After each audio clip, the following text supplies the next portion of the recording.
금방 둘러보고 올게.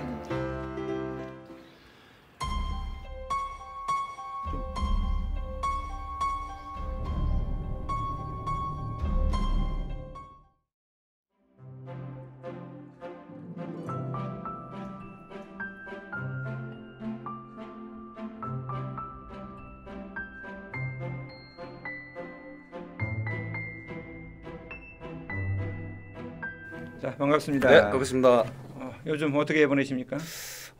요즘 뭐 최근에 영화 한 편을 또 찍었었고요. 예. 영화를 가지고 이렇게 문화예술 활동을 할 수 있는 이런 여러 가지 프로그램들을 좀 기획하고 좀 만들고 있거든요. 그거 만들고 기획하는 일들을 하고 있고 또 뭐 아시다시피 요즘 뭐 코로나 때문에 예. 모든 것들이 다 멈춘 상태잖아요. 예. 그래서 저도 똑같이 지금 어떻게 보면은 시간은 흘러가고 있는데 예. 현실에서 좀 멈춰 있는 그런 시간들을 좀 보내고 있습니다. 네. 영화 감독이 참 좋은 직업인데 어떻게 영화를 시작하게 됐는지 그 계기가 있었는지요? 뭐 꿈을 쫓다가 그런 거는 아니었어요. 저는 네. 사실 어렸을 때 사실은 그 뮤지컬 배우가 되고 싶었었어요. 그래갖고 중학교 때부터 그래서 배우를 계속 꿈꾸다가 내 신체적인 변화가 예. 그 배우의 신체가 안 되더라고요. 그러니까 뭐 키도 커야 하고 또 이렇게 좀 머리도 좀 작아져야 하고 그랬는데 변화가 안 오더라고요. 그런데 어느 날 집에서 그 시대 때 그러니까 뭐 홍콩 느와르라는 그 장르 영화들이 있었잖아요. 그래서 홍콩 영화들을 막 보다가 나도 저런 영화를 한번 만들어 보는 사람이 되면 어떨까 해가지고 한 중학교 정도부터 그 영화를 보고 꿈을 꾸었던 것 같아요. 아니 홍콩 영화 홍군보 같은 역은 충분히 배우로서 성공할 수 있을 것 같은데. 네, 맞아요. 그래서 제가 영화 만들 때마다 예. 잘은 안 생겼지만 예. 꼭 한 번씩 나오려고 노력을 하고 있습니다. 제가 그때는 못 깨달았네요. 홍군보 같은. 맞아요. 근데 홍군보는 예. 쿵우라고 해야 하나? 그 액션을 잘했잖아요. 예. 저는 그것도 안 되니까. 되게 덩치 크면 얻어 터지는 장면 이런 걸 잘 해야 되니까. 네. 그동안에 그럼 여러 편의 네. 또 많은 작품을 하셨을 것 같은데 네네. 뭐 좀 소개를 좀 한번 해주시죠. 자랑. 자랑. 예. 뭐 이제 제가 어디 가서도 항상 얘기하는 1972년 귀환이라는 이내는 영화가 있어요. 이거는 우리나라 사람들만 좀 잘 알 수 있는 그 나무 선호 사상에 대한 비판을 좀 했던 그런 영화인데요. 이걸 가지고 제가 베니스도 갔다 왔었는데 그 서양 그러니까 유럽이나 그 서양 사람들은 그 우리 그러니까 한국의 문화를 잘 모르더라고요. 근데 이게 이제 내용이 그러니까 동생이 마지막 막내 동생이 남자 아이인데 왜 부모님은 왜 이 귀환이 그러니까 남자 동생만 이뻐할까 좋아할까 그래서 이 막내딸 삼순이가 유심히 이렇게 관찰하거든요. 거기에 제일 이제 알아낸 게 바로 이제 고추였거든요. 고추. 저게 있으면 나도 아빠하고 엄마한테 사랑받을 수 있겠구나. 이렇게 이러면서 가족 테러를 벌이는 삼순이가 그런 영화가 있었고요. 2011년도에 제가 이제 유도라는 영화 이제 그 가까운 우리 지역 위도에서 직접 촬영을 했었죠. 근데 이 위도는 섬이잖아요. 그래서 고슴도치 위자에 섬도자에서 유도고 제 영화 유도는 거짓 위자에 섬도자에서 거짓된 섬 이렇게 해서 거짓된 그 섬 안에서 그 인간의 어떤 그 욕심들 이기적인 욕심들 그런 얘기를 좀 담은 영화를 만들었었죠. 좀 보게 되면 스릴러 영화거든요. 네. 근데 그쪽에 좀 관심이 좀 많이 있었었나요? 뭐 지금도 관심이 많은데 제가 사실은 근데 위도를 만들고 나온 다음에는 그런 거더라고요. 만드는 거하고 내가 좋아하는 거를 보는 거하고는 다르더라고요. 그래서 내가 스릴러 장르 영화를 좋아하고 보는 걸 좋아하니까 나도 잘 만들 수 있을 것이다 생각을 했는데 그렇지 않더라고요. 정말 스릴러 영화 만드시는 분들은 약간 뭐 타고났다고 해야 하나? 그래서 저는 앞으로 스릴러 영화들은 잘 못 해낼 것 같다는 생각은 들어요. 그럼 어린 시절이나 젊었을 때 뭐 그런 탐정 소설이나 또 그런 걸 좀 많이 보신 거 아니에요? 그렇죠. 많이 봤었죠. 비디오 저희 때는 이제 뭐 회장님 잘 아시겠지만 이제 비디오 가게 가면은 그 이렇게 데크 8mm짜리 데크로 해가지고 이렇게 보는 거죠. 안 본 게 없을 정도로 엄청나게 많이 봤었죠. 그 대신 이제 부모님께서는 많이 혼을 내셨죠. 공부 안 하고 맨날 영화만 본다고. 존경하는 영화 감독이나 또 이제 닮고 싶은 뭐 그런 감독이 좀 계신다면 어느 분일까요? 저는 이제 일본에 있는 이제 거장이신 고로자와 아키라 감독. 그분이 항상 영화를 만들 때마다 하셨던 말씀이 이 머리로 뛰는 것보다 이 발로 뛰는 게 많은 것을 얻을 수 있다. 그런 얘기를 많이 하셨거든요. 그래서 실제적으로 자기가 발로 뛰면서 모든 것들을 다 구하고 또 어떤 아이디어도 찾고 그러신 분이거든요. 그분의 또 영화의 그 깊이를 또 보면은 인간에 대한 휴머니즘에 대한 얘기들 많이 하고 있거든요. 뭐 항상 뭐 인간들이 가지고 있는 숙제가 인간에 대한 고민일 거라고 생각을 하는데 그분이 만들어낸 걸 되게 유쾌하게 인간에 대한 고민들 이런 것들을 유쾌하게 잘 만들어낸 그런 감독으로서 제가 제일 존경을 하고요. 이 감독님 여기서 얘기해도 될지는 모르겠는데 예, 말씀하시죠. 예. 안 좋은 사건으로 지금 그렇게 되셨지만 저는 이제 김기덕 감독의 영화 세계는 제가 좋아했죠.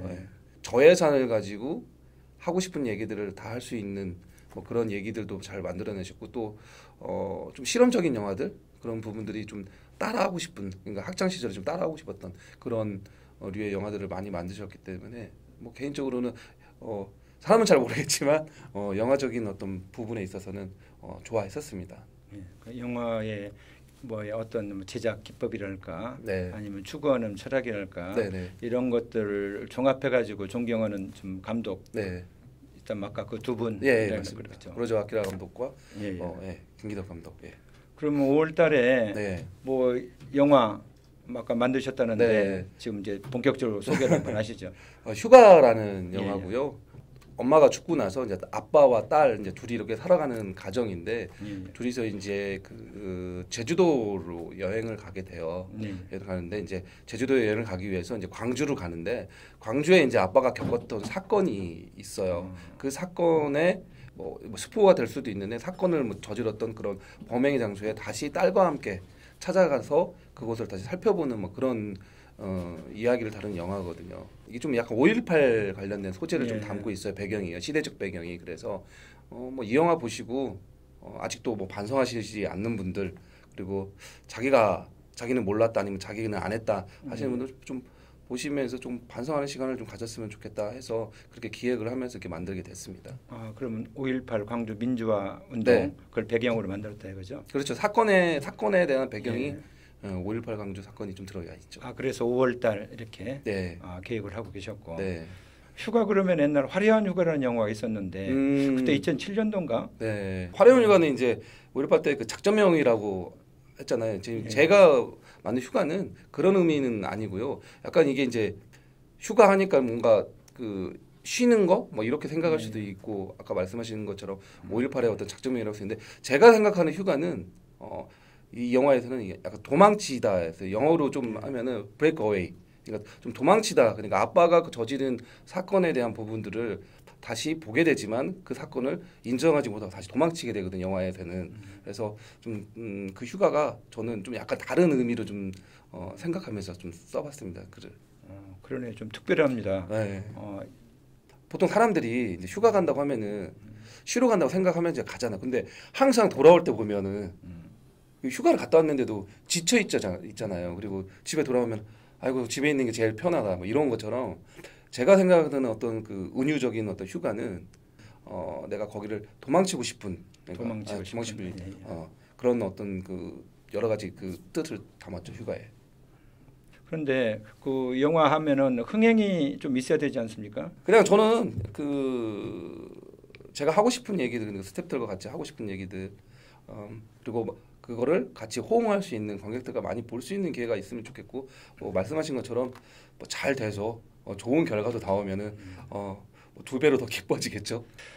그런데 그 촬영 현장에 가면은 좀 여러 가지 좀 재미난 일들이 좀 많이 생길 것 같아요. 그래서 지금까지 영화를 제작하시면서 좀 잊지 못할 아주 재미난 에피소드나 또 이런 사건들이 있으면 좀 말씀을 해주시죠. 위디오 때 좀 얘기를 하면은 이거 다시는 섬에 가서 찍지 않겠다.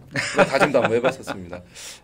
섬에 들어가는 순간, 그러니까 모든 어떤 그 로케이션 촬영할 때 로케이션 장소가 그 섬 안에 다 있었어요. 그래서 여기구나, 여기서 다 찍으면 되겠다 했는데 이게 미스고 이게 오류였던 거죠. 거기서 뭐가 없으면은 무트로 나가서 뭘 구해오야 하는데 뭐 아무튼 배가 안 뜨는 순간 이걸 계산을 못한 거지. 이거는 무트 생각 못해. 그래서 뭐가 이제 예를 들어서 유도 같은 경우는 주유소가 하나도 없었어요. 그 안에. 그래서 기름을 항상 무트에 가서 그 통이죠. 통에다가 이렇게 받아서 이렇게 매일 이렇게 날랐는데 한 3일 동안 배가 못 떠가지고 풍랑주의가 돼가지고 그래가지고 차량이 또 멈춘 날도 있었고 이런 부분들을 좀 계산을 해봤을 때는 판단에 좀 오류가 있었다. 그래서 앞으로 좀 섬에서 촬영할 때는 저뿐만 아니라 뭐 다른 분들도 마찬가지인데 철저한 어떤 계산을 하고 들어가야 한다. 그런 말씀을 좀 해드리고 싶네요. 예. 아니 영화를 또 찍기도 하셨지만은 또 촬영소에 계시면서 많은 영화를 찍는 것을 좀 도와주시고 네. 또 이런 일들을 하셨는데 맞아요. 뭐 거기에 관한 뭐 하실 말씀 많이 있죠. 뭐 뒤에도 이렇게 붙어 있기도 한데 설명도 좀 한번 해주시고 보일지는 모르겠지만 뭐 군도도 제가 했었고 또 여기 또 얼마 전에 큰 상들을 받은 뭐 기생충도 했었는데 제가 주로 하는 일은 이제 세트 들어오면 세트에 그 어떻게 자리 잡고 어떻게 스튜디오에다가 세팅할 건가에 대한 뭐 슈퍼바이저 역할을 했는데 한 80여 편 정도를 한 것 같아요. 그렇게 한 10여 년 동안 80여 편 정도 한 것 같은데 뭐 보람찬 일들도 되게 많았고 또 많은 그 후배 영화인들하고 만날 수 있는 어쩌면 교류, 뭐 네트워크를 계속 연결할 수 있는 그런 곳이었고요. 뭐 많은 배우들도 봤었고 특히 기생충에서 좀 기억나는 거는 저희 이제 그 야외 세트장에다가 그 이제 박 사장의 집을 지어놓고 찍었었는데 그 집을 짓는데 제일 기억에 남는 건 정말 그 봉태일인데 그 디테일하게 정말 만들어가는 어떤 그 미술 세트든지 연출하는 거는 또 영화를 하는 또 후배로서 참 배울 점이 많은 감독이다. 뭐 이런 생각들도 많이 해봤습니다. 그러면 영화를 이렇게 만들다 보면 제작비가 많이 들 텐데.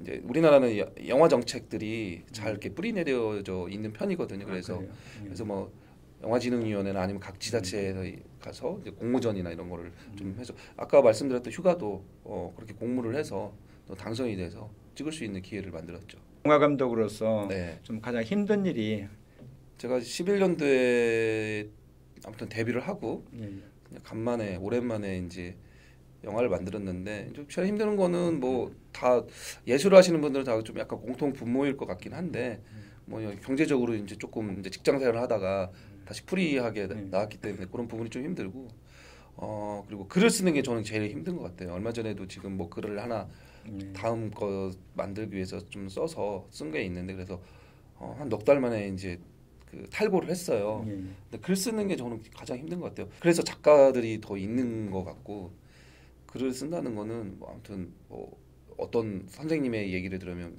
이 가슴에서 홍어 썩은 애가 날 정도를 어떤 그런 시련과 어떤 고통을 견뎌야 뭐 탈구를 할 수 있다는 이런 말도 해주셨는데 그런 부분들이 글 쓰는 게 저는 가장 힘든 것 같아요. 그럼 직접 대본도 만들어서 영화를 만든다 이 말씀? 제가 뭐 만든 영화들은 다 제가 직접 집필을 했죠. 각본을 썼죠. 그러면은 좀 감독으로서의 좀 독특한 그 작품이 나올 것 같은데 다른 작품에 비해서 나만이 가지고 있는 독특한 특성이 좀 있는지 있으면 좀 소개를 한번 해주시죠. 글쎄요, 뭐 특성이라기보다는 제가 가지고 있는 살아오면서 좀 여러 가지 많은 뭐 이제 더 연배가 있으신 분한테 죄송한데 살아오면서 많이 경험했던 것들 그런 것들이 좋은 저의 뭐 그 지적 자산이라고 생각을 하고요. 저는 심지어는 저 뭐 대리운전도 해봤어요. 대리운전 관련된 캐릭터 좀 분석해 보려고 직접 대리운전도 좀 해봤죠. 한 3개월 정도 해봤죠. 그러시네. 그런 어떤 경험에 통한 어떤 지적인 어떤 자산들이 뭐 시나리오 쓰는데 큰 저의 장점이 아닐까 이렇게 생각을 합니다. 요즘 영화 스타일은 좀 어떤가요? 요즘 뭐 영화 대한민국 너무 영화 잘 만들죠. 뭐 상상력 너무 뛰어나고 요즘은 이제 그 OTT 시장이 이제 활성화되면서 감독의 그러니까 연출하는 사람들 그 영화를 만들고자 하는 사람들의 그 상상력들을 옛날에는 투자자들이 이거 좀 이렇게 바꿔 그러면은 감독이 바꾸면 안 되는 건데 어쩔 수 없이 바꾸는 상황이 발생을 했는데 요즘 OTT 시장에서 너무 자유롭게 창작할 수 있는 어떤 그 길들 잘 열어주니까 요즘 여장신호는 뭐 진짜 상상도 못했던 많은 얘기들이 나오는 것 같아요. 뭐 얘기했던 뭐 좀비 얘기도 뭐 어느 날 갑자기 나왔고 이제 최근에 이제 또 개봉할 예정 우주 청소부 얘기도 이제 곧 나올 거고 이런 것들이 정말 그 대한민국의 그 감독들 그리고 영화를 만드는 창작자들 좀 저는 개인적으로는 좀 더 열심히 해야겠다는 이런 생각이 들 정도로 정말 뛰어난 실력들을 가지고 있는 것 같다는 생각이 듭니다. 지난해가 한국 영화 사실 100주년 네. 그런 역사를 좀 썼던 네. 그런 해였고 또 바로 이어서 우리 봉준호 감독이 네. 뭐 한국 영화를 처음으로 아카데미상도 좀 수상을 했어요. 네. 우리 한국 영화의 미래에 대해서 네. 우리 저 백 감독의 생각은 어떠신지? 제가 감히 말씀드리면 지금보다는 더 밝아질 것이다. 밝아진다. 밝아질 것이다 이런 생각이 들어요. 엄청난 그 영화 인력들이 나오고 있고 또 아까 말씀드린 것처럼 수만 가지의 그 또 시나리오들이 또 쏟아져 나오고 있고 또 우리 봉준호 감독이 수상을 하면서 세계에서 또 우리를 바라보는 그 시선들이 한국인은 뭐가 다르네 뭐 이렇게 생각을 하기 때문에 저는 큰 길을 열어줬다고 생각을 하지만은 그래서 더 이제 앞으로 우리 후배 감독들이나 후배 영화를 하는 사람들은 좀 더 밝아지지 않을까 이런 생각을 좀 해봅니다. 그래서 이제 가족들이 좀 생각돼요. 네. 가족들의 반응은 어떠신지? 저희 아버지 어머니는 예. 저 학창 시절에 영화 하는 거를 되게 반대했었어요. 예. 이런 그러니까 예술 계통을 예술을 한다는 것들을 제가 처음 촬영할 때 그러면서 저희 아버지가 현장을 한번 놀러 오셨어요. 이렇게 빵을 좀 사가지고 예. 오셨는데 좀 제가 자랑스러웠는가 봐요. 막 이렇게 예. 뭔가 막 예. 디렉팅을 하고 있으니까 그래가지고 그래서 한참 보고 계시다가 디렉터 체어가 있잖아요. 예. 앉아보시고 뭐 이렇게 해보세요. 한번 했었거든요. 무전기 드리고 했더니 아버지 앉으셔서 한번 앉히다가 툭 들어오는지 일어나셨는데 근데 이제 저는 이제 촬영해하고 가는데 우리 조 감독이 아버님 이제 배웅해드리고 이제 저도 인사하고 배웅했는데 오면서 그래서 저기 감독님 아버님이 엄청 울다 가셨어요. 그러시는 거예요. 그래고 왜 아버지 되게 그래서 나중에 여쭤봤더니 그 자기가 그 지원 못 해주고 막 그런 부분들이 막 이렇게 좀 스쳐시하는가 봐요. 그래가지고 너무 그 노력하는 거에 도움을 못 줘서 좀 미안한 그런 것들이 많이 생겨가지고 갑자기 막 좀 핑 돌았다 뭐 이런 눈물이 그런 얘기 하시고 또 집에서는 뭐 집에 지금 저는 또 딸아이도 있고 또 와이프도 있는데 응원 많이 해줘요. 네, 많이 해주고 저희 아까 말씀드린 아니, 반대하지 않고 응원한다는 게 얼마나 큰 힘입니까? 네, 맞습니다. 딸 바보라고 소문은 났어요. 맞습니다.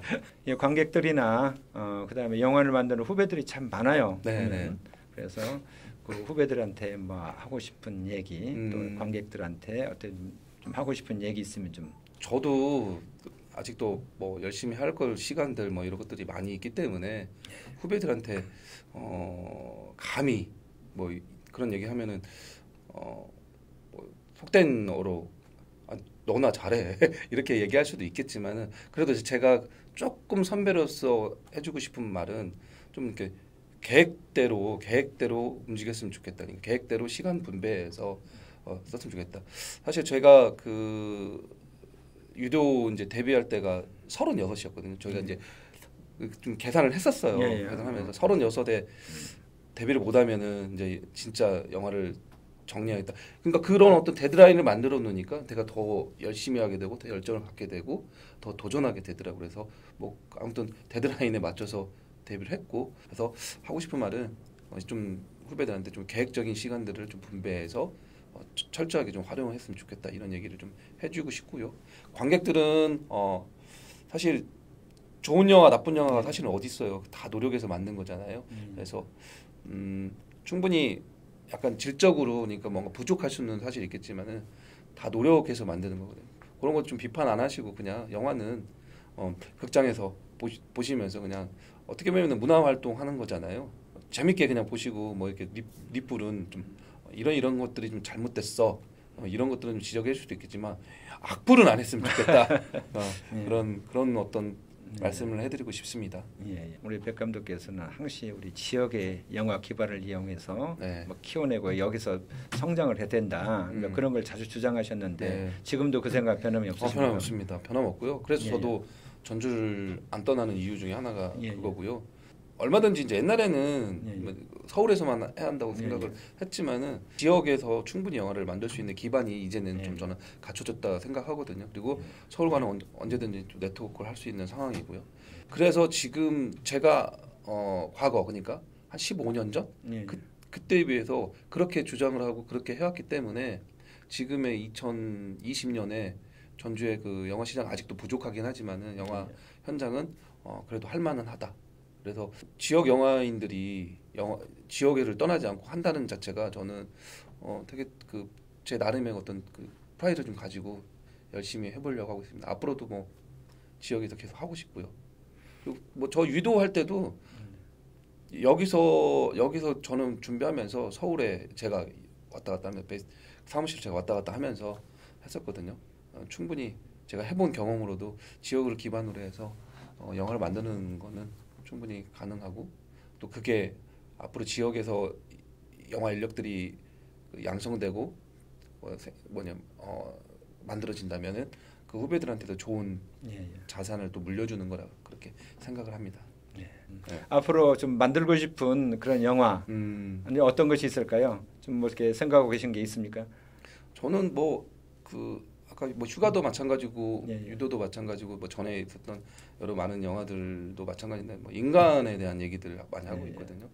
지금 쓴 영화도 좀 집필한 영화도 이제 그 남녀에 대한 로맨스에 대한 얘기가 아니라 그 대리운전을 하는 사람과 아침에 그 노래방 도우미를 하는 우리가 일반적으로 이제 저녁에 이제 뭐 이렇게 이런 그 뭐라고 해야죠 이런 주류 문화 이런 것들이 다 저녁에 이루어진다고 생각하는데 제가 언젠가 어디를 갔는데 아침에 시장을 갔는데 아침에 출근하는 분들이 계시더라고요.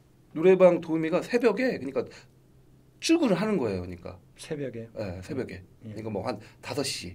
왜 그러냐면 그 새벽 시장에 일하시는 분들이 있으시잖아요. 뭐 뭐 청가물이든지 그렇죠. 뭐 수산시장들 그분들이 그 일이 끝난 다음에 약주를 꼭 이렇게 한 잔씩 하시고 노래방을 간다든지 뭐 어디를 가시더라고요. 뭐 그런데 그때 출근하신 분도 있고 대리운전도 밤에도 하지만은 출근을 그 저녁에 그 아침에 하시는 분도 있더라고요. 투잡을 하니까 아침에 일 마치고 밤에 이어서 그걸 말씀하시는 거죠. 그렇죠. 그래서 그런 어떤 삶을 그러니까 좀 우리 그 평범한 삶은 아니잖아요, 사실은. 우리가 일상적으로 알고 있는 그 지선의 삶 말고 그 다른 세계를 사는 삶에 대한 인간에 대한 얘기를 좀 하고 싶네요. 항상 뭐 저는 인간에 대한 얘기들을 좀 많이 다루고 싶습니다. 다양한 인생의 삶을 경험해보고 또 자세히 살펴보고 그래야 될 것 같아요. 그래서 그런지 또 뭐 사회 활동도 많이 한다고. 그 영화가 이제 본업이다 보니까 영화를 가지고 이제 문화예술 활동을 해요. 그래가지고 어르신들 찾아가서 영화라는 어떤 그 메커니즘을 가지고 뭐 여러 가지 놀이를 같이 하는 그런 봉사 문화예술 활동도 하고요. 또 뭐 청소년 대상으로 하는 그 뭐 연기 교육 같은 거 그런 것도 좀 연기지도도 하고 있고요. 이제 뭐 끝으로 그 이번에 그 개봉하려고 하고 있는 5.18 관련 그 영화에 대해서 좀 홍보를 좀 한번 하시죠. 사실은 이제 그 올해 이제 영화제가 이제 코로나 때문에 연기됐잖아요. 그래서 영화제 때 지금 사실은 초청 받아서 사실 그 첫 프리미어로 이제 뭐 관객들 만나려고 준비를 했었어요. 근데 그게 좀 이제 안 됐잖아요. 그래 안 되고 이제 온라인상에서 볼 수밖에 없는 그런 상황인데요. 휴가가 제가 뭐 딱 여기서 얘기하면 재밌는 영화는 아닙니다. 사실은 이렇게 오락성이 풍부한 그런 영화도 아닙니다. 하지만 그 영화 안에 역사도 있고 진실도 있고 또한 우리가 꼭 고민해야 할 것들에 대한 이야기들이 분명히 있거든요. 이런 부분들을 좀 이렇게 좀 유심히 보시면은 그 휴가라는 영화의 어떤 깊이와 또 오락성은 없지만 또 다른 재미를 보실 수 있을 겁니다. 그래서 휴가 많이 사랑해 주셨으면 좋겠습니다. 아무튼 이번에 만든 휴가 영화 대박 나길 좀 바라고 네, 앞으로도 감사합니다. 좋은 영화 많이 만들어서 또 우리를 좀 즐겁게 또 행복하게 해줘서 고맙겠습니다. 네. 오늘 바쁜데 시간 내주셔서 감사합니다. 네, 고맙습니다. 예.